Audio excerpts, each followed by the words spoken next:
नमस्कार दोस्तों, maths with Mohan Gupta पर मैं मोहन गुप्ता आप सभी का बहुत बहुत अभिनंदन करता हूं। दोस्तों, जैसा कि आप लोगों को पता है कि हम लोगों ने एक सीरीज शुरू की हुई है जिसके अंदर मदर्स एजुकेशन हब में हर संडे को होने वाली ऑफलाइन टेस्ट का सॉल्यूशन हम लोग लेकर के आते हैं। दोस्तों, बहुत सारे स्टूडेंट्स के कमेंट्स आते हैं और जब वो पर्सनली मुझे बोलते हैं तो मुझे बड़ा अच्छा लगता है कि सर, इसको देखने के बाद में हमें क्वेश्चन को देखने की अप्रोच समझ में आने लगी है कि किस तरीके से हमें क्वेश्चन को रीड करना चाहिए, कैसे ऑप्शंस को यूज करना चाहिए और कहीं ना कहीं उनकी स्पीड के ऊपर फर्क पड़ा है। दोस्तों, मैं फिर से रिपीट कर दूं इस बात को जो मैं सीरीज की स्टार्टिंग से कहता आया हूं कि इस सीरीज का ऑब्जेक्टिव जो है वो जो स्टूडेंट बेसिक की बात कर रहे हैं कि सर बेसिक से सारी चीजें टॉपिक शुरू करो, तो टॉपिक हम लोग शुरू करेंगे। लेकिन इस सीरीज के अंदर हर एक स्टूडेंट, चाहे वो बिल्कुल फ्रेशर हो, चाहे वो उसका टॉपिक कंप्लीट हो चुके हो, सिलेबस कंप्लीट हो गया हो या वो बीच में हो, ये सीरीज उन सबके लिए बेनिफिशियल है कि कैसे क्वेश्चन को देख करके हमें क्वेश्चन को के अप्रोच को समझना होगा, कैसे हमें एग्जाम के अंदर हमारा दिमाग चलाना चाहिए बजाय उसके कि हम इस क्वेश्चन को कैसे सॉल्व कर सकते हैं। इस तरीके से हमें एग्जाम में सोचना होता है कि कैसे हम हमारे टाइम को सेव कर सकते हैं। तो उसी को लेकर के ये सीरीज बनी हुई है। दोस्तों, जिन्होंने ये पेपर दिया है वो तो इसको देखेंगे ही, लेकिन जिन्होंने ये पेपर नहीं भी दिया है तो हर क्वेश्चन को उनको पॉज करना है, खुद से करना है और फिर देखना है कि इस क्वेश्चन को किस तरीके से किया जा सकता है। तो मैं उम्मीद कर रहा हूं कि यहां तक की जो बातें मैंने आपको बताई हैं वो आप लोग समझ चुके हैं और कहीं ना कहीं आप इस सीरीज का मैक्सिमम बेनिफिट लेने वाले हैं। तो शुरू करते हैं, चलो दोस्तों, इस क्वेश्चन को, इस सीरीज को। तो हमारा फर्स्ट क्वेश्चन है क्वेश्चन नंबर 51। ये उसी सीक्वेंस के अंदर क्वेश्चन है जैसा कि आप लोगों ने टेस्ट दिया था। ठीक है दोस्तों, मैथ्स विद मोहन गुप्ता जो चैनल है, इस maths with Mohan Gupta channel के ऊपर कंटेंट भी डलने शुरू होंगे। थोड़ा सा आप लोग वेट कीजिए और कंटेंट भी डालेंगे। फिलहाल आप लोग इस सीरीज का फायदा लीजिए। देखो, हमें इस क्वेश्चन में, और मैं पहले भी बता चुका हूं कि मैं इस सीरीज के अंदर मैं टेस्ट को यहीं पर देखता हूं, क्योंकि अगर मैंने इन क्वेश्चंस को पहले देखा होता तो फिर उसको करने की अप्रोच मेरे दिमाग में पहले से होती, तो दोस्तों आप लोगों को फिर मैं ज्यादा फायदा नहीं पहुंचा पाता। तो किसी क्वेश्चन को अगर मान लो मैंने लंबे तरीके से कर दिया और आपके पास उसका छोटा तरीका है, तो आप लोग ऐसे ना सोचा करो कि सर ने ये कितना लंबा बताया। दोस्तों, हो सकता है कि 25 क्वेश्चन हम कर रहे हो तो 2 क्वेश्चन के तरीके हमारे पास अच्छे ना हो, उसको हमने गलत तरीके से किया हो, या हो सकता है कि जल्दबाजी में बताते वक्त कोई कैलकुलेशन मिस्टेक हो गई हो। तो उन चीजों को आप इग्नोर किया करो। इस सीरीज का मैक्सिमम फायदा जो आपको लेना है वो लेना है कि कैसे हमें क्वेश्चन की अप्रोच दिमाग में लानी है और कैसे हम स्पीड और ऑप्शंस को यूज करेंगे। ठीक है, तो शुरू करते हैं क्वेश्चन को।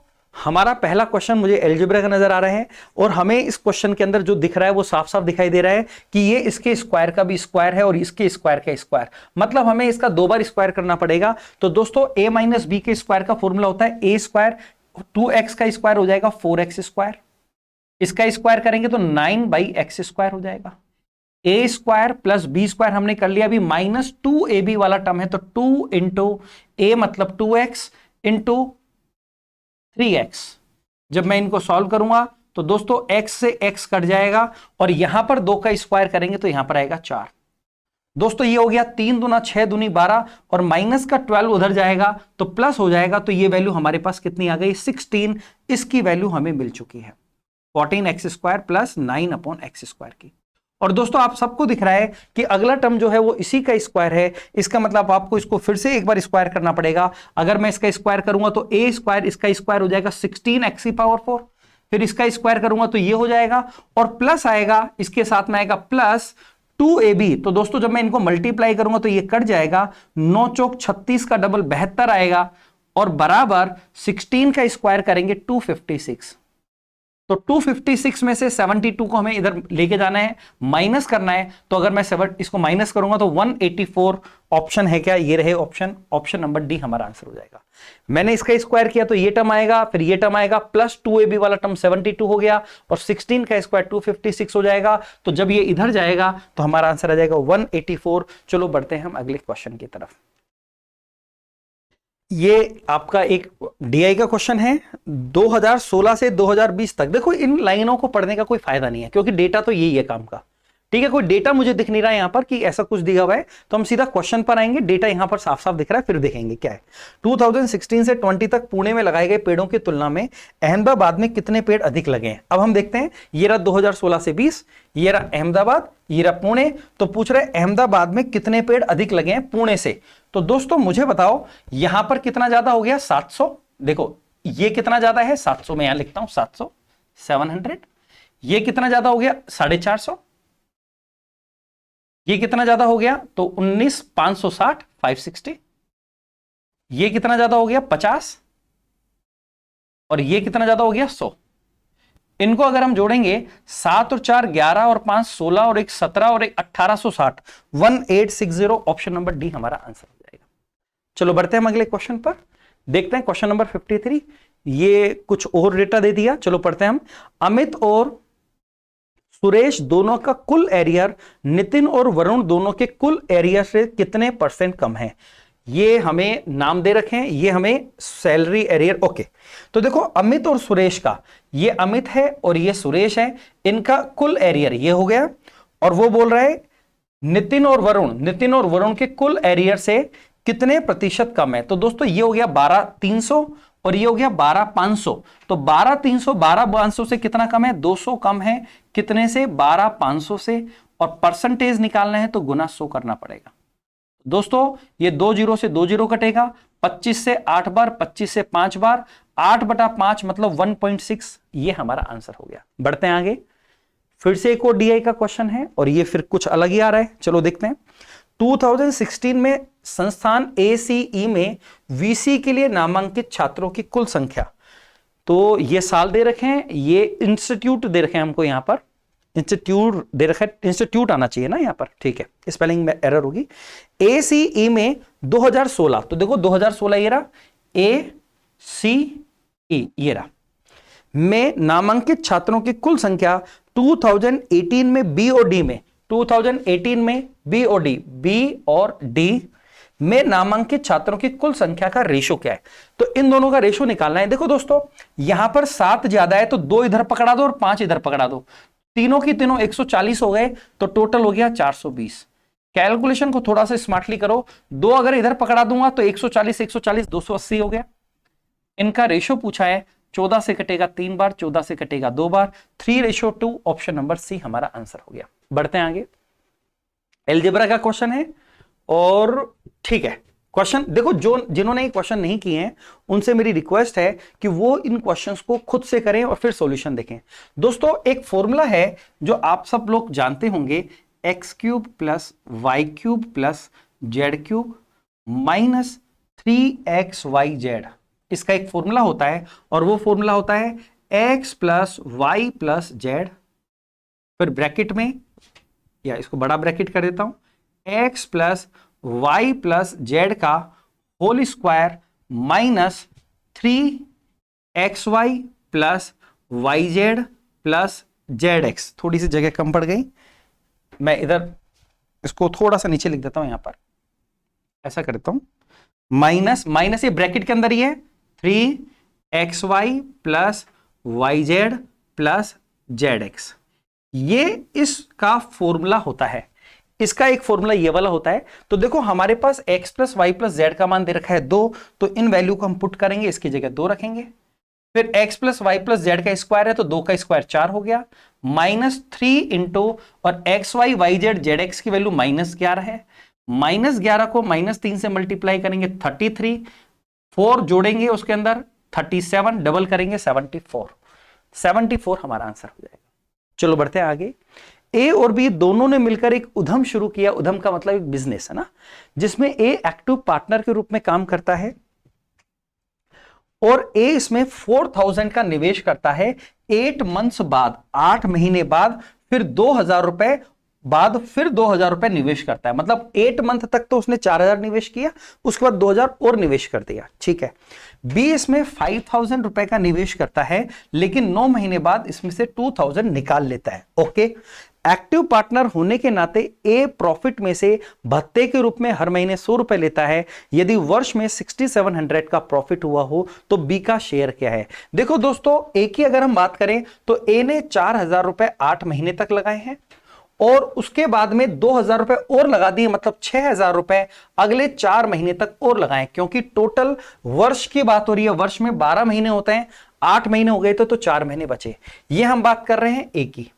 इसी तरीके से अगर हम बी की बात करें तो बी ने स्टार्टिंग की थी 5,000 से 9 महीने तक, 5,000 रुपए 9 महीने तक लगाए और उसके बाद में उसने 2,000 निकाल लिए, इसका मतलब 3,000 रुपए 3 महीने तक लगाए, क्योंकि टोटल 12 महीने करने हैं। तो आप देखेंगे कि ए का इन्वेस्टमेंट 32 और 24 को अगर हम ऐड करेंगे तो 56,000 हो गया, और ये हो गया 45 प्लस 9 54,000 हो गया। 1000 में नहीं लिख रहा क्योंकि रेशो में वो कट जाना है, वैसे भी 2 से 28 बार और 2 से 27 बार कटेगा।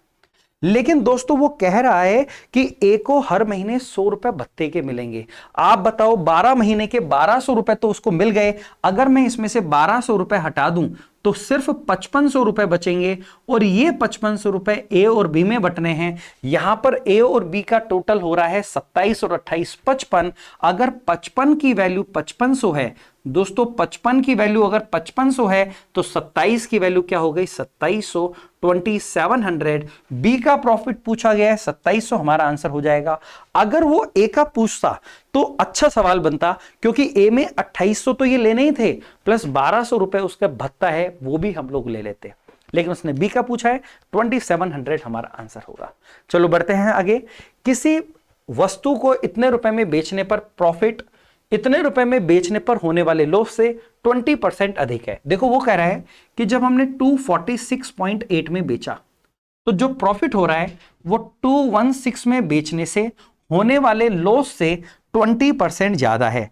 20% का मतलब होता है 1/5 ज्यादा। 1/5 का मतलब 5 पे 1 ज्यादा करेंगे, ये 5 है तो ये 6 है, मैंने इसको 6x और इसको 5x मान लिया।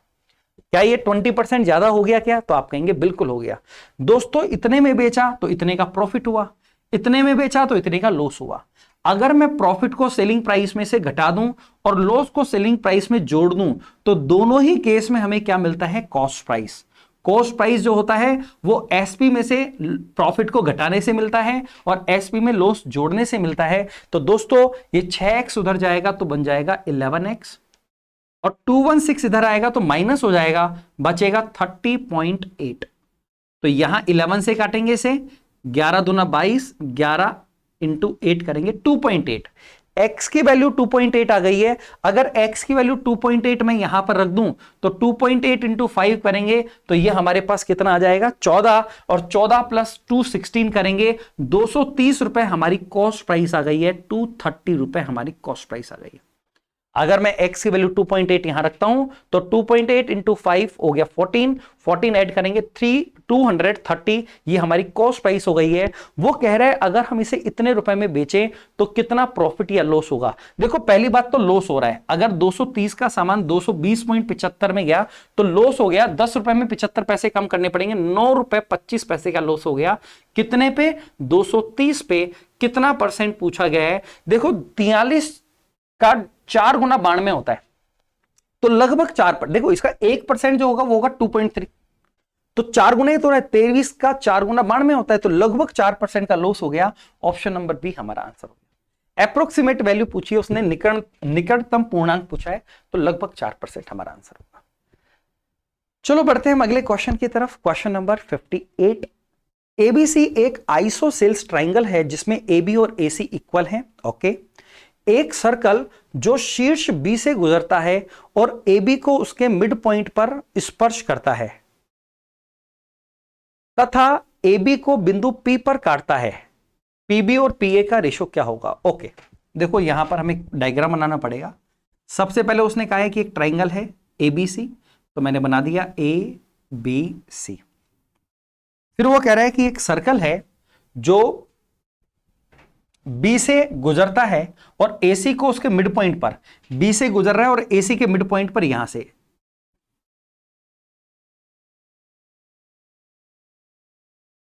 इस तरीके से एक सर्कल हो गया।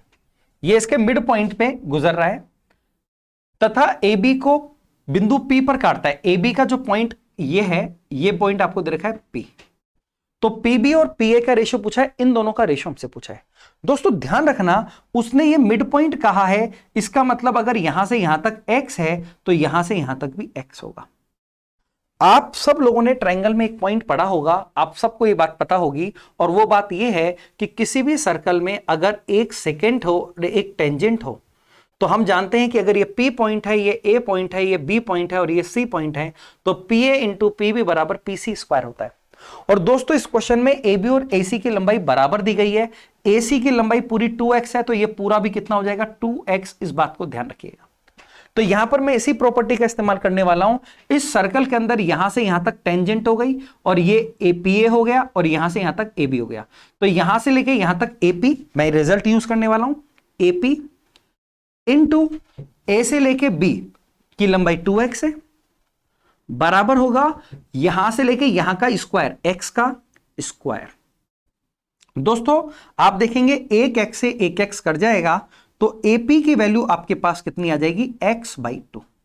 AP की वैल्यू कितनी आ गई है, x/2, मतलब यहां से लेके यहां तक की वैल्यू x की आधी आ गई है, x/2 हो गई है। दोस्तों ये वैल्यू आपके पास आ गई है x/2। आप बताओ ये पूरा 2x था, अगर ये x/2 है तो बीच का कितना बचेगा, 3/2x। तो हमसे पूछा गया है PB और PA, मतलब इन दोनों का अनुपात। तो देखो x से x कट जाएगा, 2 से 2 कट जाएगा, 3:1। ऑप्शन नंबर बी हमारा आंसर हो जाएगा। PB और PA, ध्यान रखना आजकल एग्जाम में ऐसे गड़बड़ होते हैं कि स्टूडेंट गलती से 1:3 कराता है। देखो दोनों ही ऑप्शन में अवेलेबल है। उसने पूछा है PB और PA का, तो ये 2 से 2 कट गया, x से x कट गया, ये 3:1 हमारा आंसर होगा। बढ़ते हैं आगे। टाइम एंड वर्क का क्वेश्चन दिख रहा है हमें। ये ए एक काम को 15 डेज में कर सकता है, मैं लिख देता हूं ए 15 डेज। क्या हो गया ये,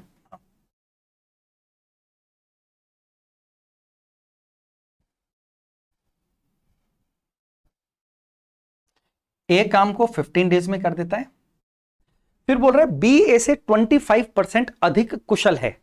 दोस्तों अगर ए और बी की बात करें तो कह रहा है कि बी ए से 25% ज्यादा, 25% को हम बोलते हैं 1/4, मतलब 4 पे 1 ज्यादा। तो अगर ये 4 काम कर रहा है तो ये 5 काम कर रहा है। ये उनकी एफिशिएंसी का रेशो हमारे पास आ गया। यदि दोनों मिलकर 4 दिन तक काम करें, दोस्तों आप मुझे एक बात बताओ, ए अगर एक दिन में 4 काम कर रहा है तो 15 दिन में कितना काम करेगा। ये क्या हो रहा है यार, 15 दिन में कितना काम करेगा, 15 चौक 60, इसका मतलब टोटल वर्क 60 है। अब वो कह रहा है कि यदि दोनों 4 दिन तक का साथ काम करें, आप बताओ दोनों मिलके एक दिन में कितना काम करेंगे, 9, तो 4 दिन में कितना काम हो जाएगा, 36। तो शेष काम सी ने 8 दिनों में किया हो। आप बचाओ 60 में से 36 हो गया, तो बचा कितना काम, 24 काम। 24 काम को सी ने 8 दिनों में किया है, इसका मतलब वो एक दिन में 3 काम कर रहा है। सी का काम पता लग गया, एक दिन का 3। तो ए बी सी मिलकर उस काम को कितने दिन में करेंगे। दोस्तों तीनों मिलकर अगर करेंगे तो ए का काम 4 है, बी का 5 है और सी का 3 है। तीनों मिलकर के काम करेंगे 12 और करना है 60। आप बताओ 60 काम करना है और 12 काम करते हैं, कितने दिन लगेंगे, 5 दिन। ऑप्शन नंबर सी आंसर हो जाएगा। बढ़ते हैं आगे। एक व्यक्ति साधारण ब्याज की किसी दर पर एक निश्चित धनराशि ऋण के रूप में लेता है। 3 सालों के बाद ऋण की धनराशि डबल, मतलब प्रिंसिपल 3 साल बाद डबल हो रहा है, ओके। और ब्याज दर 2% कम हो गई। पहले की ब्याज दर हमें नहीं दी गई है तो 2% कम करनी है, ओके। और 5 सालों के बाद, मतलब फिर से 5 साल लिए, ठीक है। यदि पूरी धनराशि का पर दिया गया कुल ब्याज 13,600 रुपए है, तो उस पहली धनराशि के ब्याज, जो उस पहली धनराशि के ब्याज के बराबर है, मतलब जब डबल नहीं किया था उससे पहले, ओके, के ब्याज के बराबर है, जो इतने वर्षों के लिए ऋण के रूप में ली गई थी। तो लिए गई आरंभिक ऋण की राशि क्या है। ओके, थोड़ा सा कॉम्प्लिकेटेड सवाल इन्होंने कर दिया, इसको थोड़ा आसान करते हैं। दोस्तों हमें जो ये दे रखा है वो दे रखा है ब्याज, कुल ब्याज। कौन कौन सा, आप बताओ। सिंपल इंटरेस्ट हम कैसे निकालते हैं, PRT/100। तो P, इसको थोड़ा मिटा देता हूं मैं, सीधा R लिख देता हूं, PR। और टाइम की अगर हम बात करें तो बोले 3 साल, ध्यान से सुनना, 3 सालों के लिए। तो 3 साल तक तो उसका टाइम हो गया PRT/100। शुरू के 3 सालों का ब्याज तो ये हो गया। कोई दिक्कत यहां तक, या इसको मैं थोड़ा इधर लिख लेता हूं, यहां पर मुझे लग रहा है क्वेश्चन आ नहीं पाएगी, यहां से करना पड़ेगा।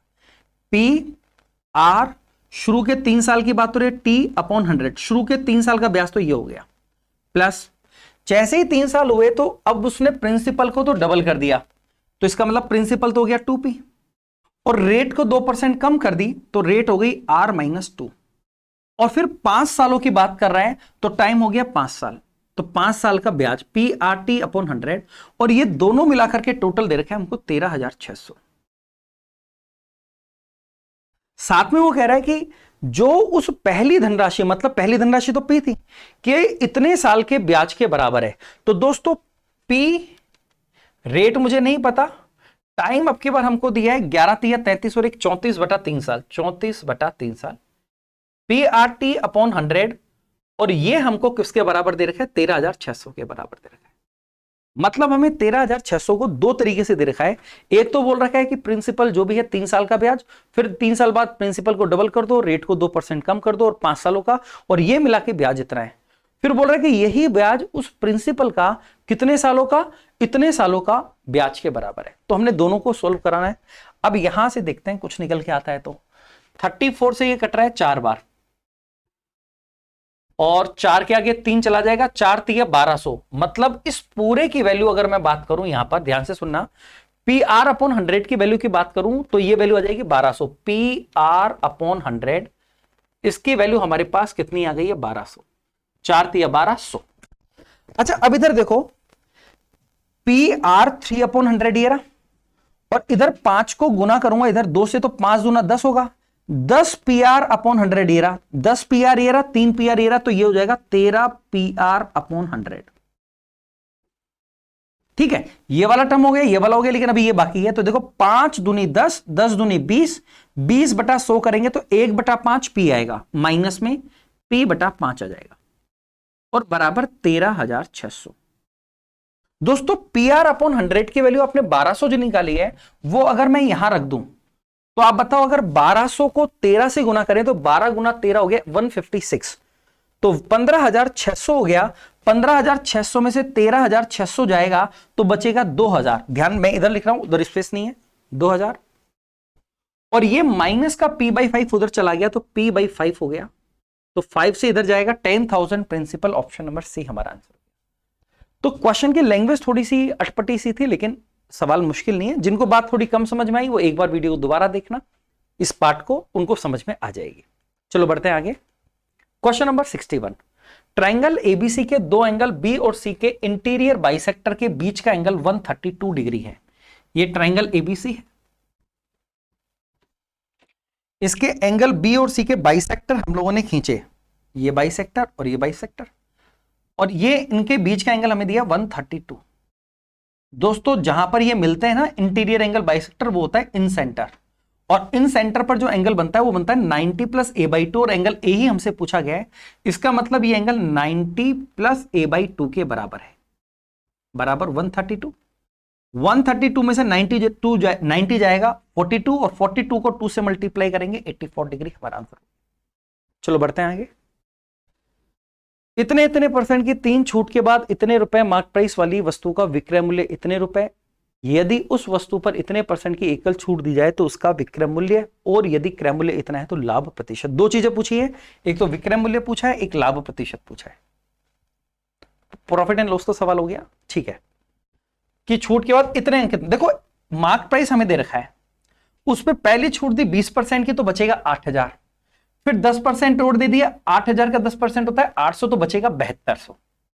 लेकिन अब उस पर एक के परसेंट और दिया, और अब वो 6,120 की हो गई। तो आप बताओ 7200 से ये हो गया, तो 1,080 रुपए का डिस्काउंट और दिया गया है। 7200 में से अगर आप इसको घटाएंगे तो 1,080 का डिस्काउंट मिला है, कितने पे, 7200 पे। हम चेक करते हैं कि ये कितना परसेंट है।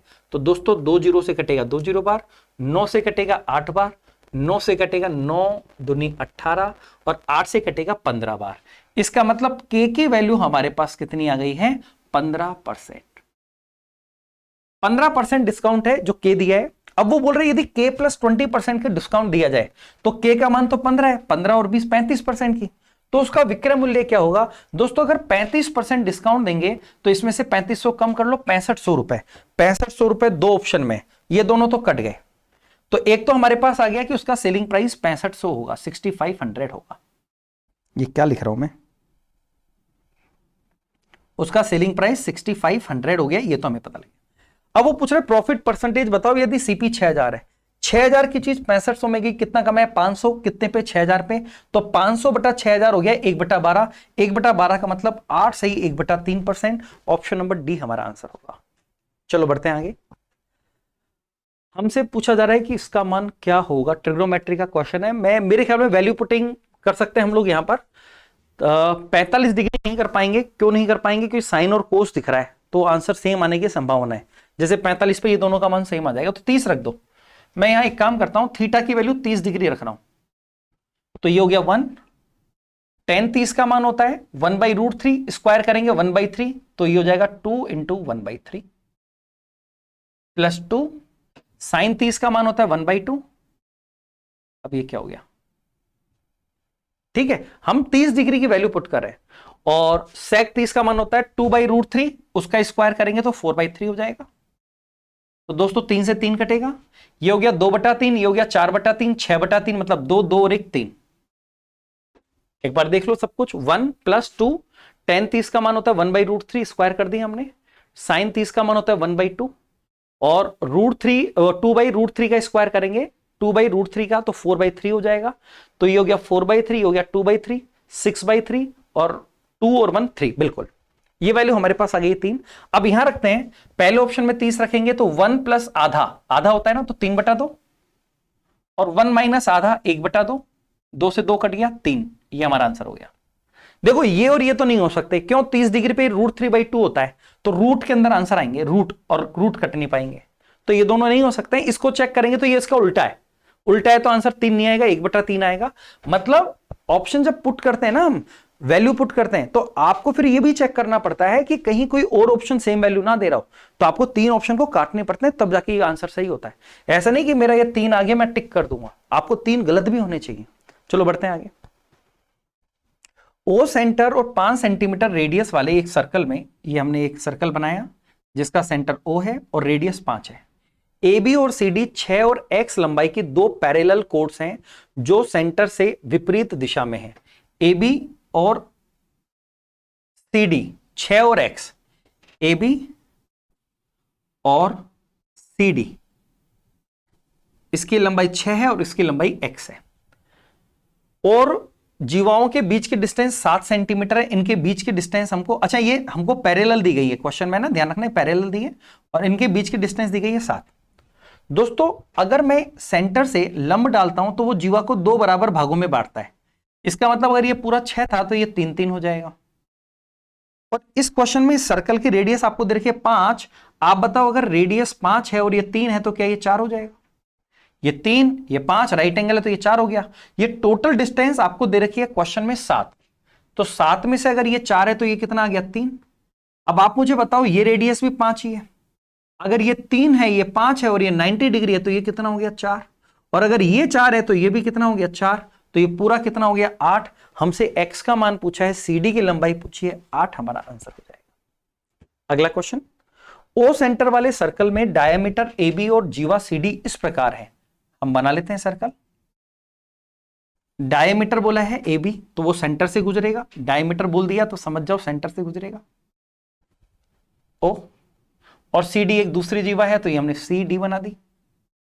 कि एंगल ABC 34 डिग्री है, ABC मिलाना पड़ेगा, ये वाला एंगल हमको दिया है 34 डिग्री, और CD और BD की लंबाई बराबर है। दोस्तों CD ये हो गई और BD इसको मिलाना पड़ेगा, इन दोनों की लंबाई बराबर है।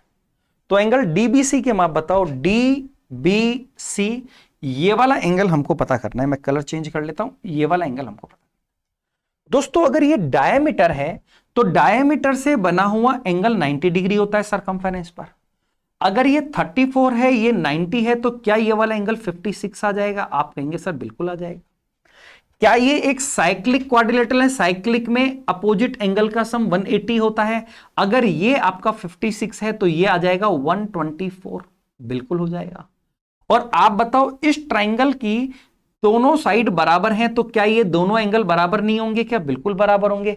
और तीनों का सम 180 है, ये 124 है, बचा 56। 56 के 2 टुकड़े करोगे तो ये भी 28 और ये भी 28। यही हमसे पूछा गया है, ये वाला एंगल कितना होगा? 28 आंसर हो जाएगा। चलो बढ़ते हैं आगे। क्वेश्चन नंबर 66, 50 लीटर ग्लिसरीन में 20% मिलावट है, इसमें कितना ग्लिसरीन हम मिलाएं ताकि मिलावट 5% तक लाई जा सके? दोस्तों हमारे पास पहले 50 लीटर ग्लिसरीन थी, और अब वो बोल रहे हैं इसमें कितनी ग्लिसरीन मिलाओ। मान लो हमने X ग्लिसरीन मिला दी, तो अब हमारे पास 50 प्लस x ग्लिसरीन हो गई। देखो दोस्तों, हमने जो मिलाई है ना वो शुद्ध ग्लिसरीन मिलाई है। इसका मतलब हम ग्लिसरीन को चेंज कर रहे हैं पर अशुद्धि को चेंज नहीं कर रहे हैं। मान लो एक बोतल है, उसमें ग्लिसरीन में 5 लीटर मिलावट है, अब मैं उसमें ग्लिसरीन डालता जाऊं तो मिलावट तो 5 लीटर ही रहेगी, वो चेंज नहीं हो रही है। तो इसका मतलब इसमें जो अशुद्धता थी और इसमें जो अशुद्धता है उसकी क्वांटिटी सेम होनी चाहिए। परसेंटेज तो बदल जाएगा, क्वांटिटी सेम होनी चाहिए। मैं आपसे पूछूं इसमें कितनी इंप्योरिटी है, तो आप कहेंगे सर 20%, और इसमें कितनी इंप्योरिटी है 5%। दोनों को बराबर कर देंगे, 5 से कटेगा 4 बार, 200 में से 50 जाएगा, 150 लीटर, 150 लीटर हमारा आंसर हो जाएगा। चलो बढ़ते हैं आगे। हमसे पूछा है कि इसका मान क्या है, ट्रिग्नोमेट्री का क्वेश्चन मुझे नजर आ रहा है। देखो कंपोनेंडो डिविडेंडो अगर मैं लगा दूं तो ये कोसेक बटा कोट बनेगा, यहां बनेगा कोसेक बटा कोट। कोसेक को मैं 1/sin लिख सकता हूं और कोट को मैं कोस बटा साइन लिख सकता हूं। आपको कंपोनेंडो डिविडेंडो पता होना चाहिए। a प्लस बी बटा a माइनस बी पे जब कंपोनेंडो डिविडेंडो लगाते हैं तो a बटा बी आता है, मतलब कोसेक बटा कोट, पर मैंने उसको साइन और कोस के फॉर्मेट में चेंज कर दिया। और अगर मैं यहां पर भी कंपोनेंट इधर लगाए तो इधर भी लगाना पड़ेगा। तो ये कंपोनेंडो डिविडेंडो कैसे बनेगा, 7 प्लस 1 बटा 7 माइनस 1, ऐसे बनेगा। तो देखो दोस्तों, यहां पर साइन से साइन कट गया, तो अगर मैं इसको उल्टा कर दूं तो कॉस की वैल्यू, इसको भी उल्टा करेंगे, 8 बटा 6 है, 4 बटा 3 है, उल्टा करेंगे तो 3 बटा 4 आ गई आपके पास कोस थीटा की वैल्यू। अगर मैं ट्रायंगल बनाऊं यहां पर तो कोस थीटा का मतलब होता है बेस अपॉन हाइपोटेनियस। ये 3 है, ये 4 है, तो पाइथागोरस से 16 में से 9 जाएगा तो ये आ जाएगा √7। अब हमसे ये वैल्यू पूछी जा रही है, दोस्तों उठा के साइन का मान रख दो। बताओ साइन थीटा लंब बटा कर्ण होता है √7/4, लेकिन साइन स्क्वायर है तो इसका स्क्वायर 7 बटा 16 हो जाएगा। साइन स्क्वायर की जगह आपको 7 बटा 16 करना है, पर 4 साइन स्क्वायर है। देखो साइन की वैल्यू आ गई √7/4, तो साइन स्क्वायर की वैल्यू इसका स्क्वायर हो जाएगी, और हमें 4 साइन स्क्वायर करना है तो गुणा 4 और कर देंगे, गुणा 4 इधर कर दो। तो आप देखेंगे ये हो गया 7, 1 4 से 1 4 कट जाएगा तो 7 बटा 4, इसकी जगह मैं रखने वाला हूं 7 बटा 4 माइनस 1 बटा 7 बटा 4 प्लस 5। तो ये हो जाएगा 4 जाएगा तो 3 बटा 4, और इधर की तरफ आप देखेंगे 4 तिया 5 चौका 20 और 7 27 बटा 4। 4 से 4 कट जाएगा, 3 बटा 27 का मतलब हो गया 1 बटा 9, 1/9 हमारा आंसर हो जाएगा। मैं उम्मीद कर रहा हूं कि आप इतनी सी बात को समझ पा रहे हैं। दोस्तों ट्रिग्नोमेट्री की अगर बेसिक समझ आप लोगों को है, आपके रिवीजन का इससे अच्छा तरीका नहीं हो सकता। आपका रिवीजन भी हो रहा है, आप किस तरीके से चीजों को करेंगे वो भी आपको समझ आ रहा है। मैथ्स विद मोहन गुप्ता जो चैनल है दोस्तों, उस पर कंटेंट मैं जल्दी डालूंगा। मैंने पहले भी प्रॉमिस किया था, मुझे पता है कई स्टूडेंट के कमेंट आते हैं, कई व्हाट्सअप करते हैं, कई मुझे बोलते हैं, लेकिन दोस्तों थोड़ा सा वेट रखो। कंटेंट बहुत जबरदस्त लेकर के आऊंगा। आपके टॉपिक को, जिस टॉपिक को शुरू करूंगा उसको पूरा कंप्लीट करके ही हम अगला टॉपिक शुरू करेंगे। इस तरीके से हम लोग चीजों को करेंगे। बस मैथ्स विद मोहन गुप्ता पर आप लोग बने रहिए। इन्होंने कहा है कि 6 अंकों वाली एक संख्या है वो 88 से डिविजिबल है। दोस्तों 88 का मतलब है 8 गुना 11, तो 8 से भी डिविजिबल होनी चाहिए और 11 से भी। तो पूछ रहा है 5x माइनस 8y का मान क्या होगा। देखो 8 के डिविजिबिलिटी रूप में अगर ये संख्या इवन होती है तो इसमें 8 का भाग जाना चाहिए 3y में, तो 8 चौक 32, इसका मतलब y का मान तो फिक्स हो गया कि 2 होगा। y का मान फिक्स क्या हो गया, 2 होगा। अब x की वैल्यू निकालनी है। दोस्तों जो 11 है उसका डिविजिबिलिटी रूल है कि अगर मैं 5 में से x को घटाऊं, एक एक डिजिट को, 5 में से x को घटाया, फिर 4 में से 2 को घटाएंगे, 4 माइनस 2 करेंगे, और फिर 3 में से y को घटाएंगे, y का मान 2 आ चुका है, 3 में से y को घटाएंगे। इन तीनों का जो टोटल है वो हमेशा 11 से डिविजिबल होना चाहिए। तो आप यहां पर देखेंगे माइनस का 2 और माइनस का 2, माइनस का 4 से 4 कट गया, तो ये हो गया 5 और 3 8, 8 माइनस x। अगर इसमें 11 का भाग जाना है तो x का मान एक ही संभव है, वो है 8, क्योंकि 8 में से 8 जाएगा 0 बचेगा। इसका मतलब x की वैल्यू 8 आ गई है, y की वैल्यू 2 आ गई है। तो 8 पंजू 40 और 8 दूनी 16, 40 में से 16 जाएंगे 24 हमारा आंसर होगा। चलो बढ़ते हैं अगले क्वेश्चन की तरफ। Question number 69। देखो एक ट्रेन पहले 75 किलोमीटर, टाइम एंड डिस्टेंस का क्वेश्चन लग रहा है, एक चाल से तय करती है और अगले 90 किलोमीटर में अपनी सामान्य चाल से 10 किलोमीटर अधिक की चाल से चलती है। ओके, यदि यात्रा को पूरे करने में उसे 3 घंटे का समय लगा तो सामान्य चाल से ट्रेन को 300 किलोमीटर की दूरी तय करने में कितना समय लगेगा। देखो दोस्तों, यहां पर दो अलग अलग बात हो रही है। 75 किलोमीटर को और 90 किलोमीटर को, मान लो पहले वो x की चाल से चल रही है, तो अब उसने अपनी चाल 10 किलोमीटर अधिक, मतलब x + 10 की चाल से चल रही है। 75 किलोमीटर इस चाल से, 90 किलोमीटर इस चाल से, और दोनों में मिलाकर जो टाइम लग रहा है वो 3 घंटे लग रहे हैं। सामान्य चाल x निकालनी है। देखो, अगर मैं 75 के फैक्टर करूं, यहां 25 होने की संभावना है, लेकिन 25 का भाग दूंगा तो 3 घंटे तो यही लग गए, जबकि टोटल 3 घंटे लगने। तो इसका मतलब 25 तो नहीं आएगा, 25 से बड़ा नंबर आएगा। तो मैं 50 करने की कोशिश करता हूं। अगर मैं x का मान 50 रखूं तो 1.5 घंटे यहां लगेंगे, और 50 और 10 60, 1.5 घंटे यहां लगेंगे। 1.5 और 1.5 3 हो गया। इसका मतलब x की वैल्यू 50 आ गई, उसकी स्पीड 50 है, तो 300 किलोमीटर 50 की चाल से चलेगा। कितने घंटे लगेंगे? 6 घंटे, 6 आवर्स। ऑप्शन नंबर बी हमारा आंसर हो जाएगा। चलो बढ़ते हैं आगे। ये सिंप्लीफिकेशन वी बोर्ड मास का सवाल लग रहा है, हमसे पूछा जा रहा है इसका मान क्या है। दोस्तों, वी बोर्ड मास नियम के अनुसार इनमें से सबसे पहले ब्रैकेट को हम सॉल्व करेंगे। तो ब्रैकेट में अगर हम देखेंगे तो न्यूमरेटर के नीचे और ऊपर अलग अलग नंबर हैं। इनमें अगर हम पहले देखें तो इनमें सबसे पहले भाग सॉल्व होगा। तो अगर मैं डिवाइड को सॉल्व करूंगा यहां पर, तो देखो 26 से ये डिवाइड हो रहा है, 13 से कट रहा है 2 बार, 13 नाम 90, 45 बार, ये 45 आ गया। और 13 दूना हो गया 26, और इनके बीच में है प्लस, और यहां पर है 52, और ये है माइनस। ठीक है, ऊपर का हमने सॉल्व कर लिया। अब नीचे का देखते हैं। नीचे में प्लस है, ऑफ है, माइनस है। सबसे पहले ऑफ सॉल्व होता है। तो दोस्तों ये 8 और 1 9/8 है। 9/8 को 2 से गुना करेंगे तो आएगा 9/4। फिर ये 2 है, फिर ये प्लस है, और फिर ये माइनस में 4 और 1 5/4 हो गया। इधर की तरफ अगर हम लोग देखें तो यहां पर सबसे पहले भाग सॉल्व होगा, दोनों जगह भाग है। तो ये हो गया 2/11 प्लस, इसमें जब 44 का भाग देंगे तो 4 से कटेगा 6/11। नीचे की तरफ भी पहले भाग सोल्व होगा, तो ये हो गया 1, और 1 को 4 से मल्टीप्लाई करेंगे 4 आएगा। इधर की तरफ 3 है, प्लस इधर की तरफ माइनस का 3 है, तो ये तो कट जाएगा। अब देखो दोस्तों, कहानी कुछ इस प्रकार है। इधर देखते हैं, इसमें से जाएगा 7 और 26 33, ऊपर तो हो गया 33, मैं यहां लिख देता हूं 33। इधर की तरफ इसमें से इसको घटाएंगे तो 4/4, 1 आएगा, 1 और 2 हो गया 3। फिर है का मतलब होता है मल्टीप्लाई करना। इसको सॉल्व करेंगे तो आएगा ऊपर 8/11, इनको सॉल्व करेंगे तो आएगा 8/11, और नीचे की तरफ है 4, 4 का भाग देना है। तो 4 का जब हम भाग देंगे तो 4 से कट जाएगा कितनी बार? 2 बार, तो ये आ गया 2/11। इस पूरे की वैल्यू कितनी आ गई? 2/11। 11 तिया 33 से 33 कट गया, हमारे पास क्या बचा? 2, 2 हमारा आंसर हो गया। चलो बढ़ते हैं अगले क्वेश्चन की तरफ। Question number 71। किसी समतिज क्षैतिज तल पर एक मीनार अपने आधार से 160 मीटर दूर पर स्थित बिंदु पर कुछ एंगल बनाती है। ये एक मीनार है, इससे कोई ये पॉइंट है, और यहां पर वो कुछ एंगल बना रही है, मैंने नाम दे दिया थीटा। 160 मीटर दूर है, यहां से यहां तक की डिस्टेंस हमको देखिए 160 मीटर। 100 मीटर मीनार की ओर चलने पर यह एंगल डबल हो गया। मतलब यहां से जब हम 100 मीटर चले यहां पर, तो अब एंगल आपका डबल हो गया, 2 थीटा हो गया 100 मीटर चलने पर। अगर ये पूरा 160 था, ये 100 है, तो ये आ गया 60। तो मीनार की हाइट ज्ञात करो, h की वैल्यू पता करनी है। ओके दोस्तों, मैं यहां पर अगर देखूं तो मैं आपसे पूछूं tan थीटा क्या होगा? tan थीटा, तो आप बोलेंगे सर tan थीटा बराबर लंब बटा आधार h/160। और मैं अगर इस ट्राइंगल में आपसे पूछूं कि बताओ tan 2 थीटा क्या होगा? tan 2 थीटा का फॉर्मूला मैं आप लोगों को बता देता हूं, वो होता है 2 tan theta upon 1 - tan square theta, ये उसका फॉर्मूला होता है।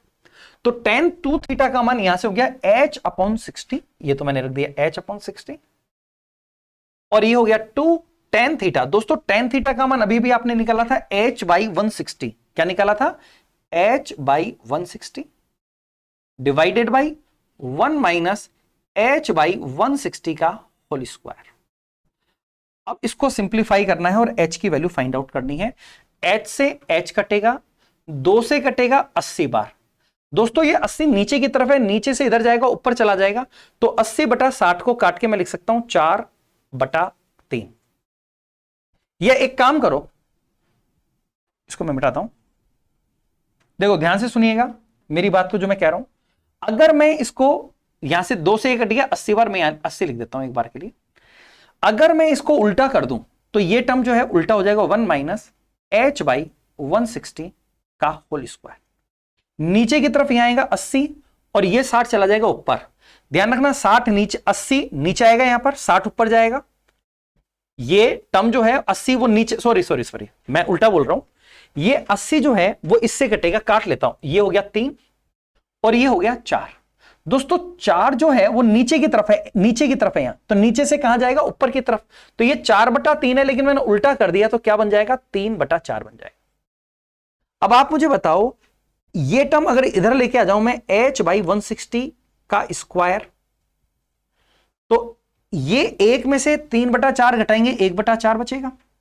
और अगर मैं यहां से स्क्वायर हटा दूं, रूट कर दूं, तो ये 4 का रूट क्या हो जाएगा, 2 हो जाएगा। तो h बाई 160 की वैल्यू 1/2 है, 2 से कटेगा 80 बार। h का मान कितना आ गया, 80 मीटर। ये हमारा आंसर हो गया। ठीक है, तो थोड़ी सी कैलकुलेशन है, बाकी कुछ नहीं है, आसान सा है। tan 2 थीटा का फॉर्मूला आपको आना चाहिए। ए की इनकम बी की इनकम से 30% कम है, ये ए है, ये बी है। 30% कम है मतलब 10 से 3 कम करेंगे 7।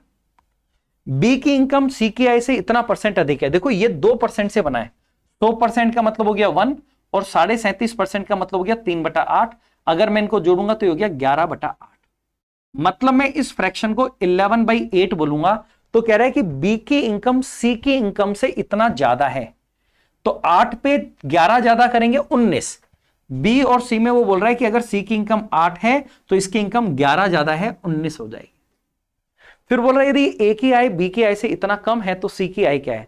देखो दोस्तों, जब भी हमें रेशो निकालना होता है तो हम पास में पास वाला नंबर फिल करते हैं, यहां 19 और यहां 10। तो अगर मैं इनका रेशो निकालूंगा तो ये हो जाएगा 19 इंटू 7 133। ये हो जाएगा 190, ये हो जाएगा 80। आपको दिया है ए और बी की आय से इतना कम है, ए और बी की आय का डिफरेंस। अगर मैं यहां पर देखूंगा डिफरेंस तो ये आ गया 57। 57 की वैल्यू आपको ये दे रखी है, तो एक की वैल्यू ये हो गई। 57 की वैल्यू ये दे रखी है तो एक की वैल्यू ये हो गई। और आपसे सी की आई पूछिए, मतलब 80 की वैल्यू निकालनी है, गुना आपको 80 करना पड़ेगा। देखो 57 से ये कट रहा है 5 बार, तो 500 को 80 से गुना करेंगे 40,000। ऑप्शन नंबर सी हमारा आंसर हो जाएगा। बढ़ते हैं आगे की तरफ। एक और डीआई का क्वेश्चन। डीआई के क्वेश्चन कुछ ज्यादा नहीं आ गए क्या, मुझे ऐसा लग रहा है कि पहले भी हमने शायद 3 क्वेश्चन करे हैं। चलो देखते हैं। वो कह रहा है कि 2013, 14, 17 में संस्थान से, ये वाला तो हमने पहले किया था, सेम तो नहीं आ गया। चलो देखते हैं। 2013, 14 और 17 में सी से, संस्थान सी से वीसी लेने के लिए नामांकित कुल छात्रों की संख्या 2013, 14, 17 में सी 13, 14, 17, इनमें सी 2018 में सभी संस्थानों से नामांकित छात्रों की कुल संख्या का कितना प्रतिशत है। 2018 में इनका टोटल का कितना परसेंट है। तो देखो दोस्तों, अगर मैं इनका टोटल करूं यहां पर, तो ये हो रहा है 12 और 12 24, 36, 37, 38, 385। ये टोटल हो गया आपका 385। और इनका टोटल अगर मैं करूं तो देखो 2 इधर चिपका दो और 5 इधर चिपका दो, तो सब 140 बन गए, मतलब 700। वो पूछ रहा है कि 385 700 का कितना परसेंट है, गुना 100 करेंगे तो 2 जीरो तो कटने ही है। 7 पंजू 35, 7 पंजू 35, 55% है क्या, 55 नहीं है। ये रहा ऑप्शन नंबर डी हमारा आंसर है। चलो बढ़ते हैं दोस्तों आगे। ओहो, ये क्या खतरनाक सा सवाल डाल दिया।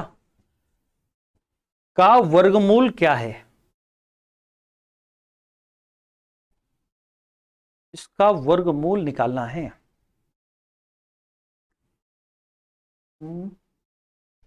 एक काम करो, put x is equal to 1। एक बार देखना पड़ेगा, रुको मैं चेक करता हूं। x का मान 1 रखेंगे तो 16 में से 24 माइनस करना है, ये बन जाएगा, मैं लिखता हूं यहां 16 minus 24 plus 25 minus 20 plus 10 minus 4 plus 1, ऐसा बन जाएगा। तो देखो 25 में से 24 गए 1, 1 और 16 17, 17 और 10 27, 27 में से 20 गए 7, 7 में से 4 गए 3, 3 और 1 4। हाँ हो जाएगा भाई।